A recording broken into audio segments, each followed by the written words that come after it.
String buffer class. String class లాగానే string buffer క్లాస్లో కూడా మనం స్ట్రింగ్స్ని సీక్వెన్స్ ఆఫ్ క్యారెక్టర్స్ని స్టోర్ చేసే అవకాశం ఉంటుంది. అయితే అడిషనల్గా ఇక్కడ ఆ స్ట్రింగ్ని అడ్జస్ట్మెంట్స్ చేసుకునే దానికి కావాల్సిన రకరకాల మెథడ్స్ ఇక్కడ ఇవ్వడం జరిగింది. ఓకే, అయితే మామూలుగా స్ట్రింగ్ క్లాస్ తీసుకునే సైజ్ కంటే అడిషనల్ స్పేస్ని ఈ యొక్క స్ట్రింగ్ బఫర్ క్లాసు తీసుకుంటుంది. జనరల్గా 16 స్పేసెస్ని ఎక్స్ట్రాగా తీసుకుంటుంది అడ్జస్ట్మెంట్స్ కోసం అనమాట, ఆ స్ట్రింగ్లో అడ్జస్ట్మెంట్స్ కోసం. మరి అవి ఎలా వర్క్ అవుతాయో ఇప్పుడు చూద్దాం. చూడండి, స్ట్రింగ్ బఫర్ లెంత్ వెసెస్ కెపాసిటీ ఎలా ఉంటుందో చూద్దాం. ఇక్కడ స్ట్రింగ్ బఫర్ క్లాస్కి ఎస్బి అనే ఒక ఆబ్జెక్ట్ తీసుకొని దాంట్లో హలో అనే స్ట్రింగ్ని స్టోర్ చేసాం. అయితే హలో స్పేస్ ఎంత?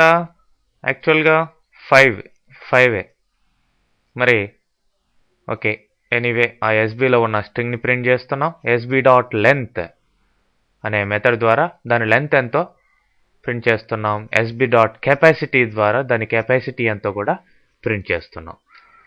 సో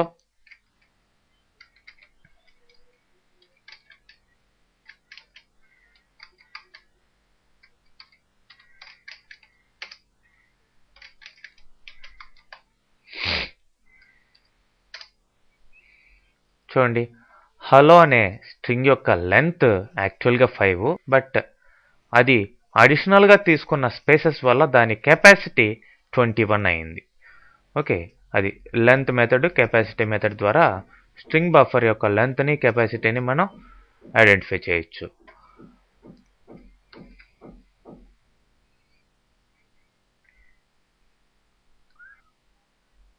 అట్లనే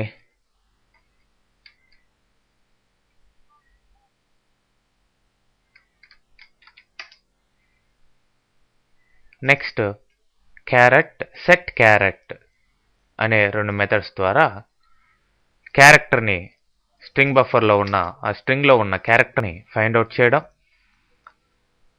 ప్లస్ క్యారెక్టర్ని సెట్ చేయడం కుదురుతుంది. హలో అనే ఈ యొక్క స్ట్రింగ్ని దీంట్లో ఎస్బిలో స్టోర్ చేసాం. ఓకే, నెక్స్ట్ దాన్ని ప్రింట్ చేస్తున్నాం.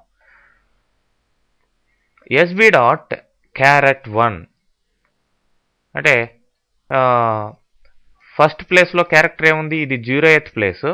ఫస్ట్ ప్లేస్ ఏది? ఈ క్యారెట్ 1 అంటే ఇండెక్స్ ప్రకారం ఇక్కడ ఈ అనేది ఉంది. Okay, set carrot 1, i. So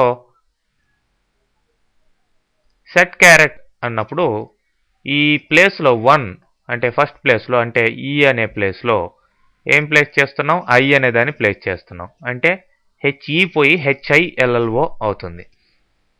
తర్వాత సెట్ లెంత్, ఈ లెంత్ మెథడ్ ద్వారా మనం దాని లెంత్ని రిడ్యూస్ చేస్తున్నాం టోటల్గా. సో సెట్ లెంత్ మామూలుగా అయితే 5 ఉంది, 2 పెట్టేసాం కాబట్టి ఏమైపోతుంది? ఈ LLO అనేది కట్ అయిపోతుంది, HI మాత్రమే మిగులుతుంది. సో ఇప్పుడు బఫర్ ఆఫ్టర్ అని చెప్పేసి మళ్ళీ ఎస్బిలో ఏ స్ట్రింగ్ ఉందో ప్రింట్ చేస్తున్నాం. HI అనేది ప్రింట్ అవుతుంది. నెక్స్ట్ క్యారెట్ 1 అంటే ఐ ఉంటుంది అనమాట. సో ఆ విధంగా స్ట్రింగ్ అడ్జస్ట్మెంట్స్ ఈ యొక్క బఫర్ క్లాస్ ద్వారా మనం చేసుకోవచ్చు. చూడండి ఎగ్జాంపుల్.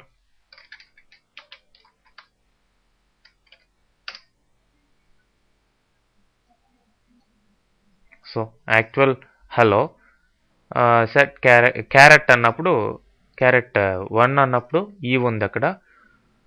అడ్జస్ట్మెంట్ అయిన తర్వాత ఈ క్యారెట్ రీప్లేస్ చేసిన తర్వాత సెట్ క్యారెట్ ద్వారా లెంత్ కూడా షార్ట్ చేసిన తర్వాత HI అయింది.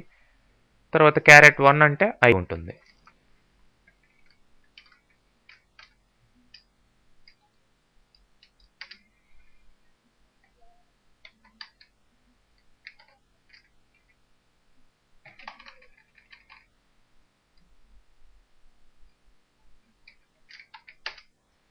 నెక్స్ట్ అపెండ్ ద్వారా స్ట్రింగ్ని యాడ్ చేస్తాం అనమాట. ఇక్కడ చూడండి, ఇక్కడ ఎస్ అనే నార్మల్ స్ట్రింగ్ వేరియబుల్ తీసుకున్నాం. ఏ అనేది ఇంటిజర్ వేరియబుల్, దాంట్లో 42 స్టోర్ చేసాం.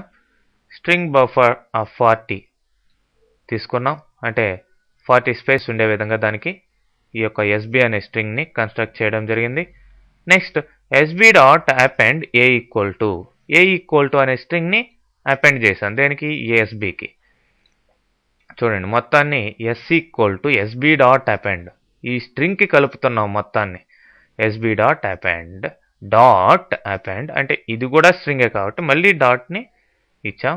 డాట్ అపెండ్ ఏ అంటే ఈ 42ని కలుపుతున్నాం. మళ్ళీ అపెండ్, మళ్ళీ స్ట్రింగ్ని కలిపి టోటల్గా టు స్ట్రింగ్ అనే మెథడ్ ద్వారా స్ట్రింగ్లో కన్వర్ట్ చేస్తున్నాం. ఎందుకంటే ఇది స్ట్రింగ్ మధ్యలో ఇంటిజర్ వాడాం, టోటల్గా టు స్ట్రింగ్గా ఇది కన్వర్ట్ అయ్యి ఎస్లో స్టోర్ అయింది. ఆ ఎస్ని మనం ఇక్కడ ప్రింట్ చేయడం జరుగుతుంది. చూడండి,